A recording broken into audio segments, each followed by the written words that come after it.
Because we have our first real scientist for tonight. He's a real scientist because he's also a social scientist, yeah. And he's from the Netherlands. Yeah, okay. He's from Limburg, so it's okay. So it's really... he's a mobility researcher. He truly is. So give all of your warmth and your most supportive round of applause for Jesse!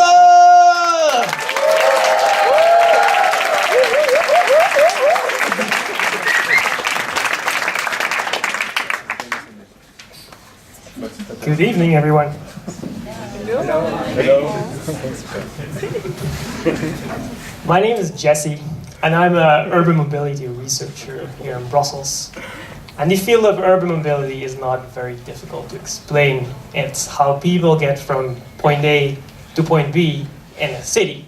I mean, you all managed to find your way to this venue here tonight, right? Some of you came by foot, others took public transport, and others are lacking a moral compass and still drive their own private polluting metal box. Don't get me wrong, I don't mind car drivers. I actually need them for my job, because if there's no car drivers, there's no problems, and I'm having problems to solve. And the focus of my research is how do you involve citizens in finding solutions to mobility problems? Because for decades, we've tried finding solutions with politicians, but that hasn't really worked. Take Brussels for an example. Biking here, it's a nightmare.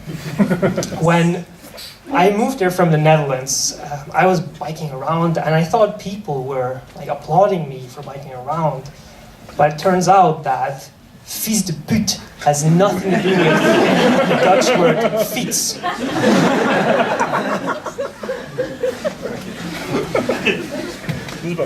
And as mobility researchers, we've struck a new goldmine of research funding with trying to involve citizens.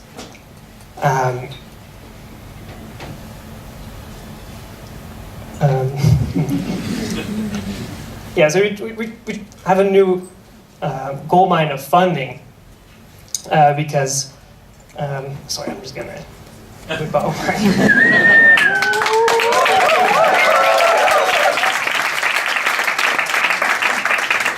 Because the system is broken, and we need citizens to come up with solutions. And in the beginning, we were a bit afraid that people would too quickly change their mobility behaviors, which would of course be bad, because then if there's no more problems, we don't have a job.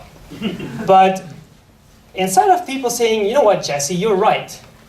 I shouldn't drive everywhere. I should bike everywhere. They say, but from cycling, I get so sweaty. And yes, you get sweaty because you're fat, because you drive everywhere. If you want an advice, more biking, less Burger King. So talking to people, involving citizens, that is what I work on. And people that like to participate in our research are old people, because they have the time to participate and they have the willingness to participate, and they are the white supremacists of mobility research. They're loud, they're wrong, they're mostly bald. And in Brussels, the worst group of all people have formed an association called the DRP, which is the droit de rouler et parquer, the right to drive and park. They exist. This is a real thing. They exist.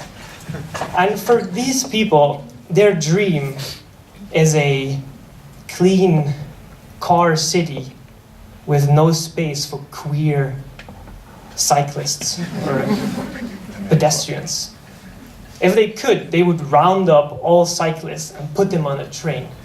But ironically, they are against trains as well. And old people, they say the craziest stuff. We've had a workshop a couple of weeks ago, and the old person, of course, was there because they're always there. And I'm pretty sure if they had a tattoo, they wouldn't just have like a tattoo of a little car, they would have a traffic jam across the chest. And they said, one of the guys said, you know what is the biggest problem in Brussels? Now, from the top of my head, I would say the biggest mobility issues in Brussels are that people are getting killed, there's constant gridlock, and we're breathing poisonous air. The biggest issue in Brussels is speeding trams. Like, speeding trams, like what did they do with a tram? They put a turbo engine in it and like one of those cool spoilers in the back.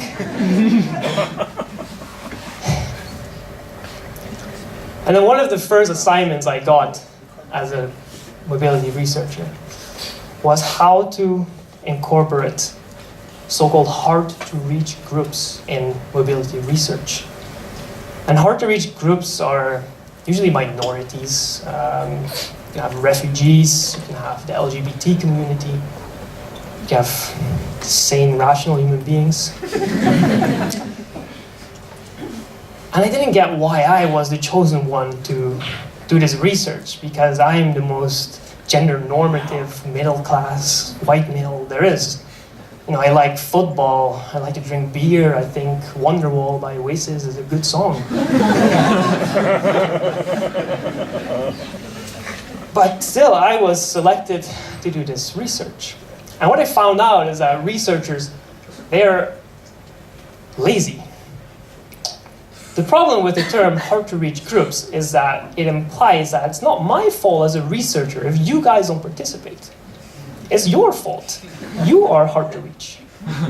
Now, a couple years ago, I set up a Tinder profile and selected my best pictures. I had my Wonderwall quote, like, maybe you're going to be the one that saves me. And I didn't get a single match. And I had one of the following two conclusions. Either people were mean, wrong, and didn't see what a catch I was. Or maybe I wasn't as cool and fun as I think I am. Maybe that Wonderwall quote is not, super deep and thought-provoking, but kind of shows you what kind of superficial douchebag I am. But us mobility researchers, we don't have to do this. We can set up as many bad Tinder profiles in the forms of projects, in the forms of surveys, in the forms of websites. And if you don't participate in my research, that's not my fault. You are hard to reach. And if you do participate in my research, I just make fun of your comments in front of an audience. All right, that was my sketch. Thank you so much.